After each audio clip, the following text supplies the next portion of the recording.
We are here to talk about Super Smash Bros. For the Wii U, and tonight we are starting off our doubles event, at least on stream. The doubles tournament has been running for about an hour now, as it does. But the two teams that you are going to see on stream now, pictured on the right, Light the Lantern and Zay. And on the left, a returning team that we haven't seen these two guys team together in quite a while, Orex and Kaze. And these two kind of put themselves on the map through their prowess as a doubles team. We lauded their synergy and how well they work together. Just they kind of were mentally linked, and so it's good to see them teaming back because they took a little break from it. Yeah, like from what I know, it's like both of these guys are just like, yeah, like you're saying, they haven't really teamed together per se in a while, but individually, like it doesn't matter like who they're teaming with. They are just such good doubles partners. Okay, there we go. But like, they're such good partners in just being able to like convert and just be like with whoever they are. Like I've seen Kaze team with people like Beastly and just do phenomenally well, just understanding conversions and neutral to doubles, which is so different from singles and really hard to understand if you don't really study it. Shoutouts to Beastly, by the way. But aside from that, we saw earlier Kaze took that first stock from the red team in about 30 seconds, which is pretty rapidly paced, and now the red team picking up their first stock at about the same time in intermittence. Roughly, with red team having actually a little bit of a lead here with Light only having 47%, which is extremely low. I mean, his stock tank is really good right now. Yeah, and I mean, normally, Light the Lantern, he's the kind of guy that presses a lot of buttons. That's what everybody knows him for.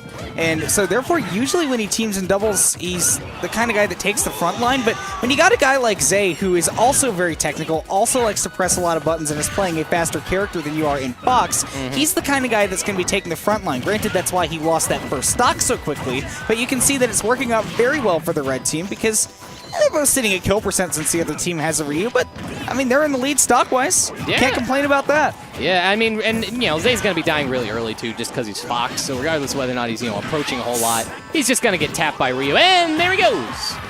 That Fox and this could be another Shoryu, actually going to go for the up air, but I think maybe not too much awareness that they hadn't built up as much percentage on Light as they had figured they did. Yeah.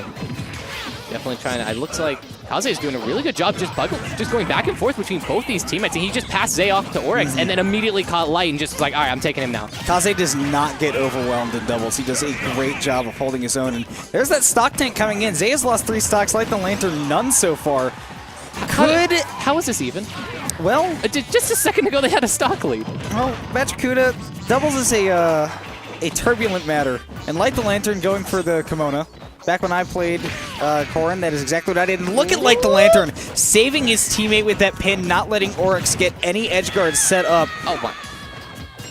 Did he kill him with up throw? I just saw Ryu kill with a throw. We are living in some sort of time. We are living in a society. We are in a society. We are living in a society. That was Zay insane. Is living in his world. This is dead even. Yeah, dead even.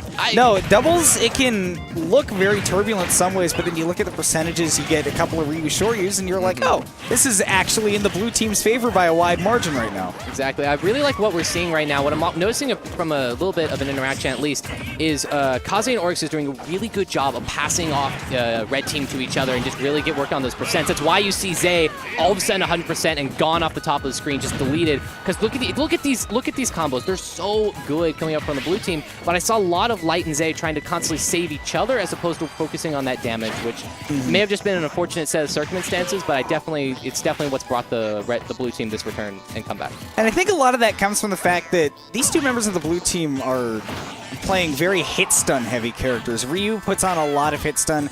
Peach loves to combo, and therefore she gets a lot of hit stun on those characters. Ooh, big snipes, but the plop. Light the Lantern going to be able to make it back. I disagree with that Dragon Fang shot because that put him in a situation where he had to re-grab the ledge, but it did work out. And there he goes. There goes. Kaze, last man standing with that Shoryu.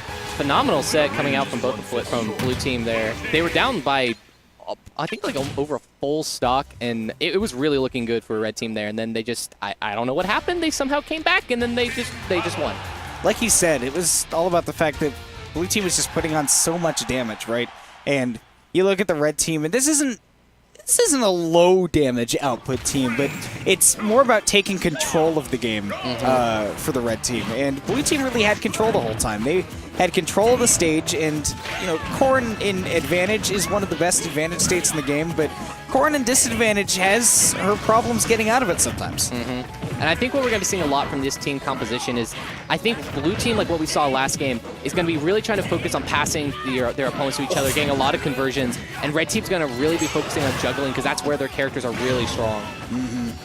Meanwhile, Light the Lantern getting the counter off stage. Tech not coming out from Kaze, and it is the first stock for the red team. And my goodness, down airing the Dragon Fang shot was enough to give Kaze the time to short you Zay. Kaze just stayed in the animation for a good 3 seconds before he actually moved. There was so much hitbox extension there. That was insane. But red team actually taking a little bit of a lead here. Kaze sitting at 61%, taking that clean stock off of Orex.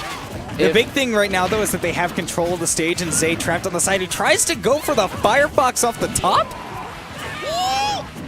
Kaze winning that trade. Really lucky the light was at such a high percent there. Speaking of high percents, and Kaze's looking pretty ripe for a Fox up smash or an up air. That was such a. I don't know if he saved him with that up air, but that was nice. That was a nice option from Orex. Like that. Ooh, okay, very nice by Light the Lantern to pick up on that grab from Zay, hit that tipper pin, and finally take care of that stock from Kaze. Ryu is very heavy, and he will live for a while, as you saw. And you don't want Ryu to live for a while. That rage scales massively with Ryu. Oh yeah, I've talked with N, who did very well last Shockwave. I've talked with him, and he tells me stories all the time of killing people at like 50 with Shoryu because he has like max rage. I mean, Ryu is absolutely a beast with rage. Probably one of the best characters at abusing it, really. No beasting needed there. I mean, Zay was at 130, but hey, when you've got a frame 1 invincible, you use it. Absolutely. I mean, oh my gosh, this is so scary right now. It's a very even game as well. This is terrifying. Oh, the shield break! Kaze, come on. There you go. Okay. Does get the throw. Oh, no! And Zay, in the confusion, crossfires his own teammate with that up smash. Such an unfortunate team kill there. Getting them not too far behind, honestly. It's pretty much still dead even if they can just get the kill on Orex, which is very soon to happen. Light the Lantern, so he also went for an up throw, which maybe it could have killed Orex if he had rage, but he was clean out. Personally, I think a down throw would have been very good because that would have made it a lot harder for Kaze to get in and punish him for doing the throw because of the time constraints of Corrin's down throw. Yeah. Ooh, really good stuff. Kaze just systematically taking out Zay Sox. And now it's down to Light the Lantern once again. This time he has Kaze in a situation where he could kill him, but you know that Orex is going to be playing that aggressive defense to try and keep Light the Lantern from getting in. You see him at the ledge right now. Gives Kaze an opportunity, but he can't pick up what gets put down. Oh my gosh, Orex barely missing the spacing on that four. That absolutely would have ended that game right there. And currently what we're really going to be seeing is just a lot of focus on conversions right now. I mean, there's no need for any one character to rush in. Wow. Unless Orex takes out both people and wins doubles on his own. There was a GIF that I saw on the Rainbow Six subreddit today that was a round ending by two teammates. It was 2v1.